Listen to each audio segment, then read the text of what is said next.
तुम्ही कायम काय झाडांवरच बोलता? झाड सोडून तुम्हाला दुसरा विषय नाही बोलायला? तुम्ही झाडांवरच का बोलता? त्यांनी दिले उत्तर इतकं गोड होतं, ते म्हणजे झाडांना बोलता येत नाही म्हणून झाडांवर बोलावं लागतं.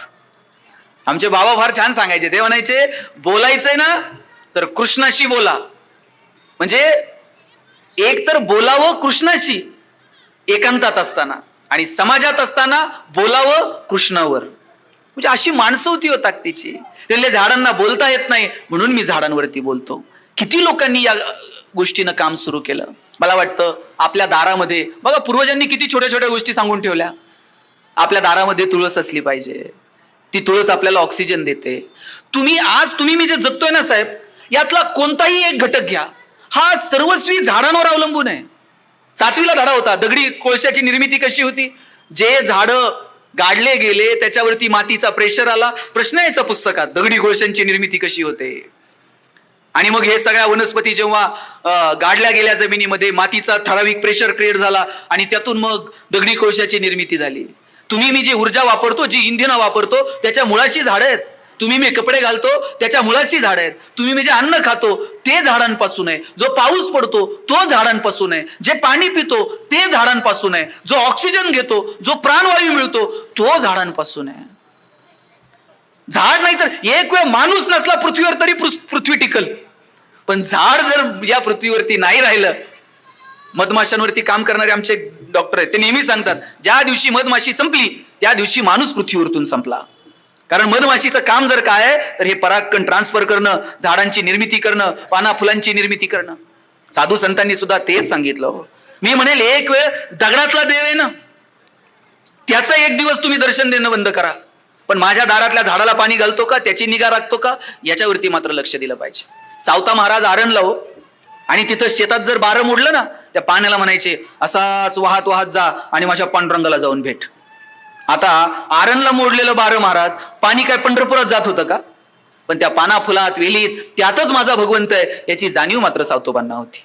आणि सावतोबा महाराज सांगायचे आपल्या लेकीला, या शेताचा मालक आहे ना पंढरपुरात राहतो ताई, हे आपलं मालकीचं नाही, आणि या मालकाला आपण यातलं काहीतरी दिलं पाहिजे. आणि मग जेव्हा दिंडी निघाली पंढरपूरला, तेव्हा सावतोबांची मुलगी पुढे आली आणि तिनं सांगितलं, हे शेतातली फळं फुलं एवढी जरा आमच्या विठ्ठलाला घेऊन जाल, आमच्या शेताचा मालक आहे तो. ते लोक म्हणले, तुमच्या शेताचा मालक, आणि तू कुठं असतोय? आमचे बाबा म्हणतात, शेताचा मालक पंढरपुरात राहतो. आणि तो कोण? विठ्ठल, पांडुरंग. सगळे हसायला लागले आणि म्हणले, तुझ्या विठ्ठलाला ही सडलेली फुटलेली फळं चालतात का? आणि ती फळं फुलं अशी फेकून दिली रस्त्यावरती, आणि त्याच्यावरती चालत चालत ही सगळी मंडळी पंढरपूरला निघून गेली. रडणाऱ्या पोरीला सावतोबांनी जवळ घेतलं आणि विचारलं, बाई का रडते? तुम्ही म्हणता ना आपल्या शेताचा मालक पंढरपुरात असतो, या शेतात पिकलेली फळं फुलं त्याच्यासाठी द्या म्हणून यांच्याकडे गेले. त्यांनी फळं फुलं नेली तर नाहीच, पण रस्त्यावर फेकून दिली हो. तेव्हा सावतोबा म्हणले, ज्यांना या पाना फुलात भगवंत दिसला नाही त्यांना पंढरपुरात पण दिसणार नाही. सगळेजण पंढरपुरात गेले, आणि ही सगळी स्वतःला प्रतिष्ठित समजणारी मंडळी पंढरपुरातल्या पांडुरंगाच्या पायावर जेव्हा त्यांनी डोकं ठेवलं आणि वर बघितलं, वर देव काय कोणाला दिसला नाही. कुजबूज सुरू झाली, देव कुठे गेला, देव कुठे गेला.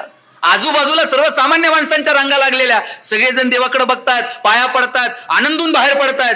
आणि ही मंडळी जेव्हा कुजबूज करायला लागली आणि विचारलं, का हो देव तुम्हाला दिसला का? म्हणले, अहो कशाचं काय, देव कुठे दिसला नाही. सावतोबा म्हटले, ज्याला पाना फुलात देव दिसला नाही त्यांना दगडात सुद्धा, तिथे पंढरपुरात सुद्धा देव दिसणार नाही. संतांनी सांगितलं, या निसर्गात परमेश्वर आहे, हा निसर्गच परमेश्वर आहे, आणि त्याला जपता येईल का? अहो किती झाडांचे. मी तर म्हणतो, देवानं जर कृतज्ञतेची यादी करायची ठरवली, परोपकार करणाऱ्या गोष्टींची यादी जर करायची ठरवली ना साहेब, त्यात पहिला नंबर झाडांचा लागेल. परोपकारी लोकांची जर यादी करायची ठरवली, परोपकारी निसर्गातल्या घटकांची यादी करायची ठरवली, तर त्यात पहिला नंबर झाडांचा लागेल. किती उपकार आहेत ते आपण शब्दात सुद्धा व्यक्त करू शकत नाहीत. आणि म्हणून झाडांच्या प्रती थोडंसं हळवं होता येईल का? झाडांच्या प्रती थोडीशी कृतज्ञता बाळगता येईल का? सुधामूर्तींचं एक पुस्तक वाचनात आलं, त्यात त्यांनी लिहिलं होतं, मी ज्या घराच्या शेजारी राहायचे त्या घराच्या शेजारी एक प्राजक्ताचं झाड होतं, आणि त्या प्राजक्ताच्या झाडाच्या शेजारी जी खिडकी होती त्या खिडकीत मी अभ्यासाला बसायचे. आणि खिडकीतनं बाहेर हात घ्यायचे आणि त्या फांदीवरनं अलगद हात फिरवायचे. झाडांना बोलता येत नाही मित्रांनो, पण झाडांना भावना असतात. त्यांना आपले स्पर्श कळतात, त्यांना आपला संवाद कळतो. सुधामूर्ती लिहितात, मी त्या फांदीवरनं रोज हात फिरवायचे, त्या झाडासोबत बोलायचे, माझ्या आयुष्यातल्या गमती जमती सुखदुःख त्या झाडाला शेअर करायचे. आता झाडही माझ्याशी बोलायला लागलं होतं. मी बोलायला लागले का पानांची सळसळ ऐकायला यायची. मी आनंदी असले तर कधी कधी प्राजक्ताच्या फुलांचा सडा पडायचा. झाडही आता माझ्यासोबत संवाद साधत होतं. पण घर आमचं रेंटचं होतं, कधीतरी घर सोडायचंच होतं. आता घर सोडायचं 4 दिवसांनी. घर सोडायचं दुःख तर होतच, पण त्याही पेक्षा जास्त दुःख होतं आता हे झाड सोडून जावं लागेल. काळजावर दगड ठेवला आणि झाडाला जाऊन सांगितलं, 4 दिवसांनी आम्ही घर सोडतोय, हा परत आपली भेट होईल की नाही मला माहित नाही. झाड काहीच बोललं नाही. पुढचे 4 दिवस ना पानांची सळसळ ऐकायला आली, ना प्राजक्ताच्या फुलांचा सडा पडला. झाड अगदी गप्प गप्प होतं. एकही शब्द बोलायला तयार नाही, व्यक्त व्हायला तयार नाही. 4थ्या दिवशी घर सोडायचं. सगळं सामान गाडीत भरलं. मीही गाडीत जाऊन बसणार. तेव्हा मला वाटलं झाडासोबत बोलायला हवं. पळत गेले, शब्द फुटेना. झाडाला जाऊन मिठी मारली. गच्च झालेले डोळे 2 मिनिटांनी मी उघडले आणि बघते तर काय, आजूबाजूला प्राजक्ताच्या फुलांचा सडा पडलेला होता. ते झाड जणू सांगत होतं, रडू नको, भेटू पुन्हा कधीतरी, होईल आपली भेट. झाडाला शेवटचा टाटा केला आणि मी निघून गेले. 2 वर्षांनी मी पुन्हा त्या गावात आले आणि कुणाला तरी विचारलं, का हो, आमच्या जुन्या घराच्या शेजारी एक प्राजक्ताचं झाड होतं, ते अजून आहे का? तेव्हा कुणीतरी म्हटलं, झाड अजून तसंच आहे, फक्त खिडकीपाशी आलेली फांदी मात्र सुकून गेली. जोपर्यंत स्पर्श आहेत ना, तोपर्यंत ती सगळी नाती आहेत. त्या झाडाला, त्या फांदीला त्या स्पर्शाची सवय होऊन गेली होती. आता तो स्पर्श नाही, झाड जगतंय, पण फांदी मात्र सुकून गेली. झाडांनाही भावना आहेत. अहो, आमच्या सगळ्या महिला रोज त्या तुळशी सोबत बोलतात, रोज तिला स्वतःचं सुख दुःख सांगतात. अहो, जात्यावर दळणारी बाई सुद्धा तिथल्या पाना फुलांशी बोलायची. माणसं शिकलेली नव्हती, पण निसर्गासोबत त्यांनी जुळून घेतलं होतं. ते निसर्गासोबत पुन्हा एकदा आपल्याला जुळून घेता येईल का? माणसाचं आयुष्य जसं सोपं केलं ते अधिकाधिक सुखी करता येईल का? आणि काय सुखाची संकल्पना आहे हो आपली. मी लहानपणी जर मंदिरात गेलो ना, असा घंटा वाजवला की आजोबा म्हणायचे, चला रे हात जोडा, आणि म्हटलं आता, ते म्हणायचे, म्हणा देव बाप्पा सुखात ठेव. सुख हा शब्द काय, हे फक्त मागण्यापुरतच आहे, पण नेमकं सुख काय हे मात्र कधी कळलं नाही. आज जेव्हा तुम्ही निसर्गाच्या सानिध्यात जाल, वाहणाऱ्या खळखळणाऱ्या नदीला मन भरून बघाल, तेव्हा कळतं खरं सुख काय. पक्ष्यांचा चिवचिवाट किलबिलाट जेव्हा शांततेने ऐकाल, तेव्हा कळतं खरं सुख काय. सूर्याची कोवळी किरणं कधीतरी अशी अंगावर झिलून बघा, मग कळतं सुख काय. जगज्जेता अलेक्झांडर असा निघाला होता आणि एक तत्कालीन मोठा विचारवंत, तो अलेक्झांडरच्या स्वागताला आला नाही. आणि मग अलेक्झांडरने विचारलं, तो कुठे आहे? सगळे आलेत आणि तो नाही. त्याने आजूबाजूला एक छोटस खेड आहे, त्या झाडा फाना फुलांमध्ये तो आता रमून गेलाय. अलेक्झांडर म्हटलं, आपल्याला आहे ना त्याला जाऊन भेटायचं. आणि हे सगळेजण भेटायला गेले. अलेक्झांडरने त्याला विचारलं की मी तुझ्यासाठी काय करू शकतो? तो म्हटला, तू माझ्यासाठी काहीच करू नको. तो म्हटला, अरे जगज्जेता अलेक्झांडर तुझ्या समोर उभा आहे, काय मागायचंय ते माग. त्याने सांगितलं, मला काहीच नको, आणि द्यायचंच असेल तर एक दे म्हणले. म्हणले काय? तू थोडासा बाजूला उभा राहिला ना, सूर्याची किरण जरा अंगावर येतील. तू थोडासा बाजूला उभा राहा, एवढंच माझ्यासाठी कर. इतकं निसर्गाशी जुळून घेणं असलं पाहिजे. मला वाटतं हे निसर्गाशी जुळून घेणं हे अगदी देवदेवतांपासून, अनेक विचारवंतांपासून तर थेट साधू संतांपर्यंत आणि आज निसर्गाशी संलग्न काम करणाऱ्या अनेक माणसांनी वारंवार सांगण्याचा प्रयत्न केला. तो आम्हाला समजून घेता येईल का? एका मोठ्या अधिकाऱ्याचं एक भाषण ऐकलं होतं आणि त्यानं सांगितलं, मी खूप मोठ्या पदांवरती काम केलं, कायम मी त्या प्रोटोकॉलमध्ये राहिलो, आणि एक दिवशी प्रवासात असताना माझ्या मागं पोलिसांचा ताफा होता, मी निघालो होतो, आणि एका झाडावरती एक पक्ष्यांची काही 5-6 घरटी लावलेली होती. माझ्या पत्नीनं मला सांगितलं, ते घरटं आपल्याला काढता येईल का, आपल्या गॅलरीत ते शोभून दिसेल. मी गाडी थांबवली आणि माझ्या बरोबरच्या सेवकांना सांगितलं, जरा ते घरटं काढता येईल का बघा. यांनी आयुष्यात कधी झाडावर चढलेले नव्हते, यांना काय ते झाडावर चढता येईना, ते घरटं काय काढता येईना. मग तिथं गुरामागं चालणार एक पोरग होतं, त्यांनी त्याला बोलवलं, म्हणले तेवढं घरटं जरा काढून देतो. हे नाही बाबा म्हणला, आपण नाही झाडावर चढत आणि घरटं नाही काढत, आणि 50 रुपये देतो की. 50 रुपये म्हणला, आपण चढतच नाही झाडावर. 100 रुपये देतो. पोरगा म्हणला, आपण त्या घरट्याला हातच लावत नाही. बरं बाबा 500 रुपये देतो. बरं 1000 रुपये घे, पण एक घरटं काढून दे. पोरगा एवढासा गुरामागं जाणारा, पण त्या अधिकाऱ्याला म्हणाला, साहेब 1000 काय, तुम्ही कितीही पैसे दिले ना तरी मी घरटं काढणार नाही. म्हणला, तुमच्यासाठी हे एक छोटंसं घरटं आहे जे गॅलरीची शोभा वाढवणार आहे, पण सकाळी त्या घरट्यातनं जे पक्षी उडून गेले ना, त्यांच्या आयुष्याची ती कमाई आहे, त्यांच्या आयुष्याचं ते घर आहे. संध्याकाळी जेव्हा हे पक्षी आपल्या पिलांना भेटायला येतील आणि फांदीवर घर दिसणार नाही, तेव्हा त्यांच्या मनाची काय अवस्था असेल हो. तुम्ही विचार करा बरं, आपण असं सरळ JCP चालवतो आणि ते झाड पाडून टाकतो. किती घरटी असतात, किती पक्ष्यांचा अधिवास असतो. तुम्ही विचार करा, आपण दिवसभर कुठेतरी फिरायला गेलोय आणि संध्याकाळी आलोय प्लॉटवर आपलं घरच नाही. थोडीशी मनात कल्पना आणा बरं, व्याख्यानाहून घरी गेले आणि घरच नाही जागेवर, काय होईल? पक्ष्यांचं घर साहेब, एक एक काडी गोळा करून त्यांनी ते घर बांधलेलं असतं. आणि निसर्ग त्यांच्यावरती, पाऊस आला पडलं घरटं, आलं वारं पडलं घरटं, पण तरी सुद्धा पक्ष्यांना कधी रडताना बघितलंय? असा झपाट्याचा पाऊस आला आणि त्या वादळात पक्ष्यांचं घरटं उडून गेलं. पक्षी थोडी त्या पक्ष्यांमधला जी मादी होती ती थोडीशी नाराज झाली आणि म्हटली, काय हो सारखंच घरटं पडतंय. पक्षी म्हटला, नाराज होऊ नको. त्यांना असे पंख विस्पारले, त्या विस्पारलेल्या पंखांच्या खाली ती अलगद येऊन थांबली. पाऊस उघडला, सकाळी स्वच्छ सूर्यप्रकाश झाला आणि ती म्हटली, आता कुठे राहायचं? तो म्हटला, नाराज काय होते, परत काडी काडी गोळा करू, परत घरटं बांधू. आणि तो तिला म्हणतो, हे बघ, घरटं बांधणं घरटं पाडणं हे त्याचं काम आहे आणि घरटं बांधणं हे आपलं काम आहे. आणि पुढे जाऊन तो म्हणतो, आणि हो, कोणाच्या मदतीची वाट बघायला आपण थोडीच माणसं आहोत. आपली घरटी आपल्यालाच बांधावी लागतील.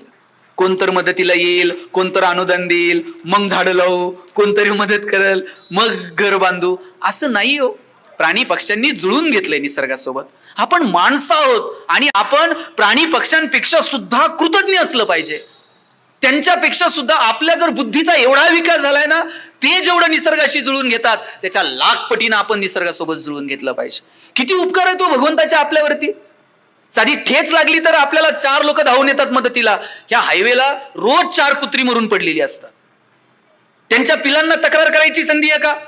आमच्या बापाची चूक नव्हती, याच्याच गाडीचा ब्रेक लागला नाही, आम्ही शुद्धीत होतो, हेच 31 डिसेंबरला शुद्धीत नव्हतं, आमची केस घ्या, आमची तक्रार घ्या. काय अधिकार आहे तो?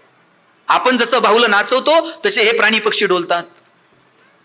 पण जर आपण त्यांच्या तावडीत सापडलो, मग मात्र निसर्ग आपल्याला सुट्टी देत नाही.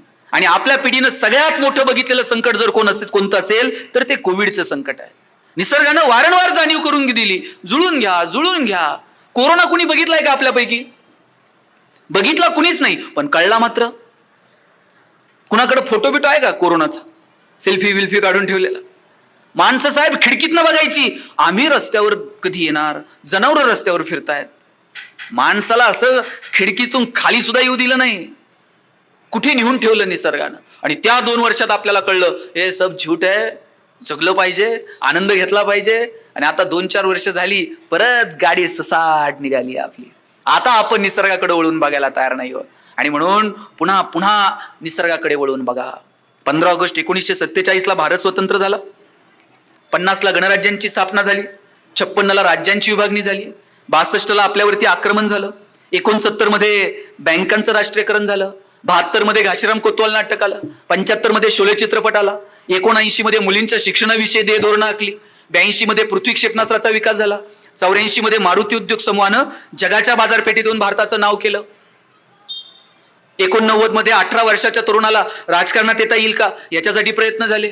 91-93ला आम्ही व्यापारीकरण स्वीकारलं, 95ला आम्ही गॅट करार स्वीकारला, 2000 पर्यंत कम्प्युटरच्या बाबतीत भारत जगाचा बाप झाला, 2005 पर्यंत आमच्या हातात माहितीचा अधिकार आला. 2007 मध्ये महाराष्ट्राची प्रतिभा दिल्लीच्या तख्तावर जाऊन पोहोचली. 2008-2009 पर्यंत प्रत्येकाच्या दारात नॅनो येईल का याची स्वप्न माणसं बघायला लागली. 2015-16 पर्यंत प्रत्येकाच्या हातात एक एक नाही 2-2 मोबाईल आले. 2024 मध्ये आहोत, आता यान मंगळावर जाईल का याचा विचार माणसं करायला लागली. किती कमालीची प्रगती केली. एकीकडे भौतिकदृष्ट्या आम्ही प्रचंड प्रगती केली, रस्ते सिमेंट कॉन्क्रीटचे झाले, पण आमचं चालणं मात्र सुधारलं नाही. रस्ता सिमेंटचा आहे हो, पण संध्याकाळी 7 नंतर निम्म्यांना नीट चालता येत नाही. हातात मोबाईल आले पण बोलणं सुधारलं नाही. पैशाच्या जोरावर हजारो किलोमीटर दूर असणारे चंद्र, सूर्य, ग्रह, तारे दुर्बिणीच्या साह्यानं जवळ करून पाहिले, पण आजूबाजूला असणाऱ्या प्राणी, फुला, पक्ष्यांविषयी आमच्या मनात कृतज्ञतेचा भाव निर्माण होऊ शकला नाही. आम्ही कोणत्या प्रगतीच्या गप्पा मारत आहोत? आम्हाला जर प्रगती साधायची असेल तर ती निसर्गासोबत जुळून असली पाहिजे. भूतानसारखा देश आहे आपल्या शेजारी, सगळं जग डोळे विस्फारून सांगत होतं आम्ही एवढी प्रगती केली, तेवढी प्रगती केली. समाधानाचा निर्देशांक जाहीर केला आणि भूताननं सांगितलं आम्ही जगात सगळ्यात समाधानी आहोत. समाधान ही गोष्ट अशी आहे, किंबहुना सोय जीवात्मयाचे लाहे तेथ जे होय तया नाम सुख. केवळ आणि केवळ इन्फ्रास्ट्रक्चर सुधारलं म्हणजे आम्ही सुखी होणार नाही. ती आमच्या अंतर्मनाची कॅरेक्टरिस्टिक आहे आणि ती नाळ जर आमची जोडायची असेल तर त्याच्यासाठी निसर्गासोबत जुळून घ्यावं लागेल. आणि म्हणून येणाऱ्या काळामध्ये आपण निसर्गासोबत जुळून घ्याल, निसर्गासोबत कृतज्ञतेनं व्यवहार कराल अशी अपेक्षा या निमित्तानं मला व्यक्त करायची. इथं बसलेल्या सगळ्या महिलांना, सगळ्यांना एक विनंती करायची, आपण थोडे थोडे प्रयोग बदलूयात. त्या वटसावित्रीच्या पौर्णिमेला आपण काय करतो? वडाला दोरा गुंडाळतो. आणि काय म्हणतात त्या वडाला? खरं खरं सांग, किती जन्म? किती ताई? 7. पूर्वीच्या बायका म्हणायच्या जन्मोन जन्मी. आता आमची व्हॅलिडिटी कमी होत चालली, आता ती 7 जन्मापर्यंत आली आहे. ते दोरा गुंडाळायचं तर गुंडाळा, नाही तर काय करायचं ते करा. त्या दिवशी एक वडाचं झाड लावता येईल का? ते वाढवता येईल का? अहो वड बघायला मिळेना साहेब. इकडं अजून देऊ बिऊ जरा बरं आहे तुम्ही लावायला, तिकडे झालं रा हिंजवडी, वडच नाही. फांदी विकत आणावं लागते, गुंडाळावं लागतोय दोरा. मागच्या वटपौर्णिमेला एका बाईनं ते वहीवर वडाचं चित्र काढलं आणि वहीला दोरा गुंडाळला होता. आणि वडाला जाताना ते तांब्या बिंब्या आता तसलं नाही राहिलं, बिस्लरीची बाटली असती आणि डायरेक्ट बाटलीने ते वडाला पाणी. तांब्यान फुलपात्र आज खूप दिवसांनी बघितलं साहेब मी. नाहीतर आता कार्यक्रमांमध्ये तांब्या फुलपात्र पण राहिलेलं नाही, ते फक्त सुपारी साखर पुड्यात राहिले. आणि काही दिवसानं तिथं सुद्धा दिसणार नाही. गुरुजी सांगणार मुलाचे मामा बाटली घेऊन या. इथपर्यंत येऊ देऊ नका. तुम्ही संक्रांत करता की नाही? काय करता संक्रांतीला? हळदी कुंकू. रथसप्तमी पर्यंत चालतंय. हिनं तिच्याकडे जायचं, तिनं हिच्याकडे यायचं. हिने तिला 4 आण्याचा कंगवा द्यायचा, तिने तिला 8 आण्याची वाटी द्यायची.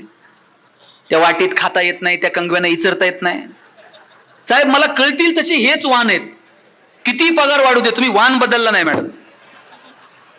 चहाची गाळणी, पावडरचा डबा, त्या चहाच्या गाळणीनं चहा गाळता येईना, पावडरच्या डब्याला बीळ पडना, एवढी एवढीशी शॅम्पूची पुडी.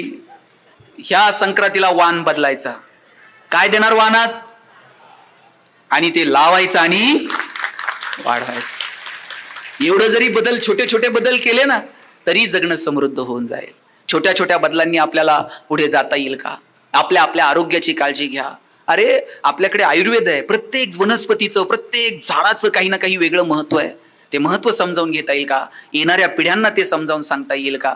अहो जोपर्यंत झाड समोर असतं ना तोपर्यंत त्याची किंमत कळत नाही, पण तेव्हा ते झाड उन्मळून पडतं आणि ती जागा अशी सुनी सुनी वाटते ना, तेव्हा ते झाड आठवत राहतं. आम्ही गावाकडे जायचो ना, गावाकडं झाडं ठरलेली होती साहेब, त्या फांदीला झोका बांधायचा आणि दरवर्षी त्या फांदीला, प्रत्येकाची फांदी सुद्धा ठरलेली होती, याच फांदीला आमचा झोका असणार. पैसे नव्हते हो, आनंद मात्र भरभरून होता. गावाकडे गेलं असे गुडघे टेकून नदीला पाणी प्यायचं. बोराच्या सीझन मध्ये बोरं, जांभळाच्या सीझन मध्ये जांभळं, आंब्याच्या सीझन मध्ये सगळ्यांचे शर्ट भरलेले, जांभळाच्या सीझन मध्ये 2-4 जणांचे तरी हात गळ्यात. मजा होती. पैसे नव्हते, आनंद मात्र भरभरून होता. आता मात्र सगळं पोरांना चित्रात दाखवण्याची वेळ आलेली आहे. पोरांना गोष्टी सांगायच्या तर त्या सुद्धा झाडांच्या गोष्टी सांगा. त्यांना सांगा काय हा वृक्ष आहे, की आजही कीर्तन झालं विजेला की काय त्या झाडानं जुळून घेतलं तुकोबारायांशी. पोरांना गोष्टी सांगायच्यात ना, सांगा सुवर्ण पिंपळाची हाच पिंपळ आहे, इथं ज्ञानोबांच्या आईनं प्रदक्षिणा घातली. ह्या गोष्टी सांगा, हा तोच वटवृक्ष आहे, इथे कर्मवीर भाऊराव पाटलांनी 4 पोरं घेऊन शाळा सुरू केली आणि पाहता पाहता रयत शिक्षण संस्था उभी राहिली. पोरांना गोष्टी सुद्धा झाडांच्या सांगा, हा तोच मोगरा आहे, ज्ञानोबांनी अपेक्षा व्यक्त केली, इवले सिरोप लाविले द्वारी, आणि हा तोच मोगरा आहे जिथे ज्ञानोबांनी आशा व्यक्त केली की हा वेल गगनाच्याही वर निघून जावा. आम्ही गोष्टी तरी काय सांगतो? एक होता राजा, त्याच्या 2 राण्या, एक आवडती एक नावडती. पोरग तेच करतोय कॉलेजला, एक राजा 2 राण्या, एक आवडती आणि एक नावडती. आपण काय पेरणार आहोत? गहू पेरून ज्वारी उगवत नाही, ज्वारी पेरून हरभरा उगवत नाही. जे पेरणार आहोत ते उगवणार आहे. म्हणून येणाऱ्या काळात काय पेरण करायची हे ठरवा. जाताना इतकंच सांगतो, मगाशी जसं मी म्हटलं की ज्ञानोबांनीच म्हटलंय की झाडाला घाव घालणारा असो नाहीतर झाड लावणारा असो, झाड त्याच्यामध्ये भेदभाव करत नाही. ज्ञानोबांची ओवी आहे, झाड भेदभाव करत नाही, हा घाव घालणारा आहे का हा लावणारा आहे, दोघांनाही सारखीच हे देतो. म्हणून निसर्गाकडनं ही कृतज्ञता शिकावी, निसर्गाकडनं हे देणं शिकावं. अरे एक दाना पेरला तर 1000 दाणे उगवतात, हा निसर्गाचा नियम आहे. निसर्गाकडनं ही देण्याची दानत आपल्याला शिकता येईल का? शेवटी एक गोष्ट सांगतो आणि थांबतो. एक झाड होतं मोठं, त्या झाडावरती, त्या झाडाच्या भोवती एक मूल रोज खेळायचं. आता ते हळूहळू मोठं होत होतं.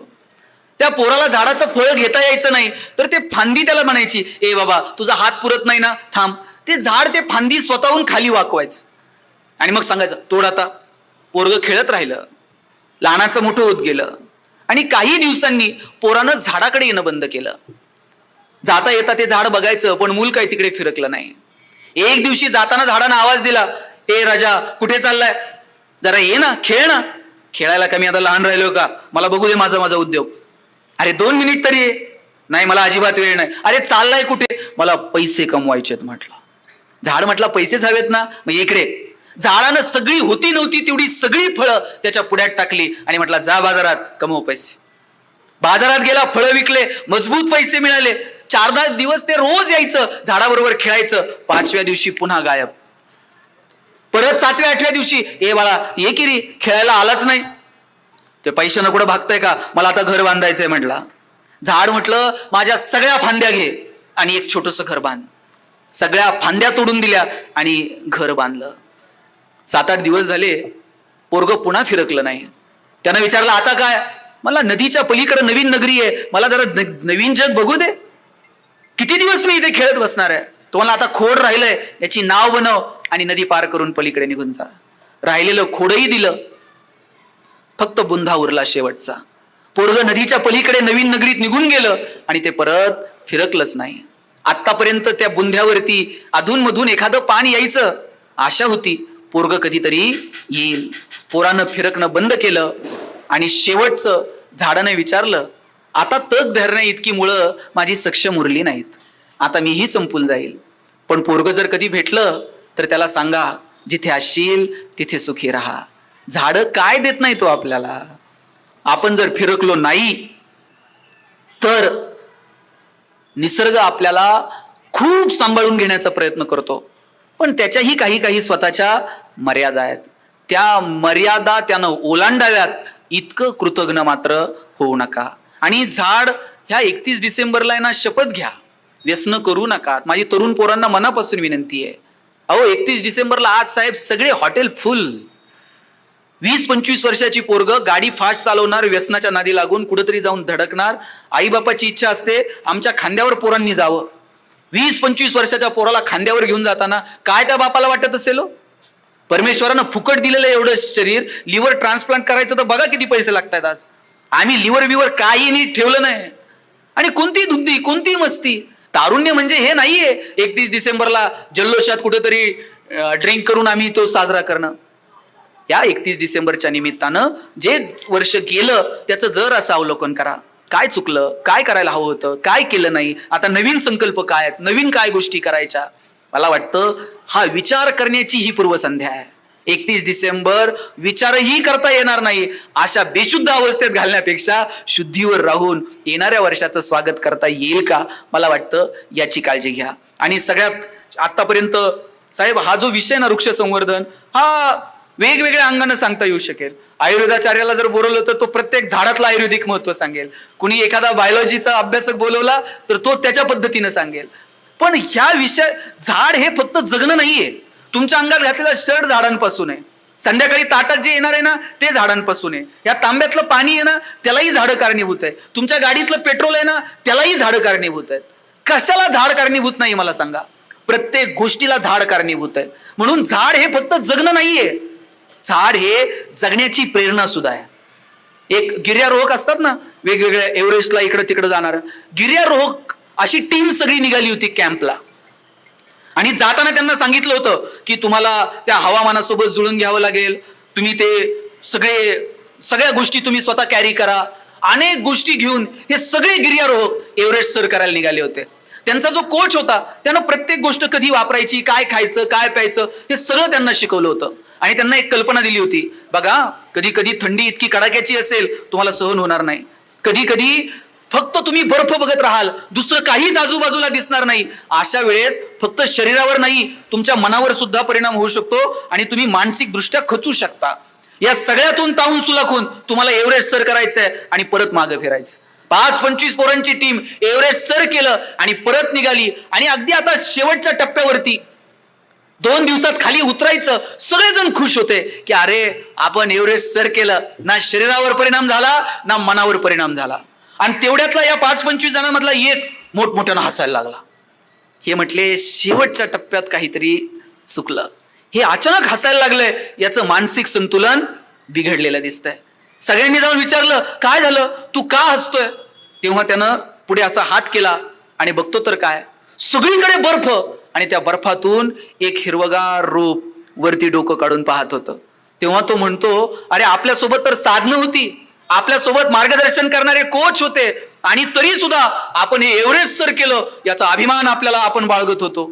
या झाडाला सांगायला कोण आहे, आजूबाजूला मदतीला कोण आहे? पण या एवढ्या सुद्धा बर्फाच्छादित प्रदेशातून त्यानं वरती डोकं काढलंच. आणि त्या जगण्याची जी त्याची इच्छा शक्ती आहे ना, झाड फक्त जीवन नाही तर झाड जगण्याची प्रेरणा आहे, हा विचार घ्या आणि काम करत राहा एवढीच अपेक्षा बाळगतो.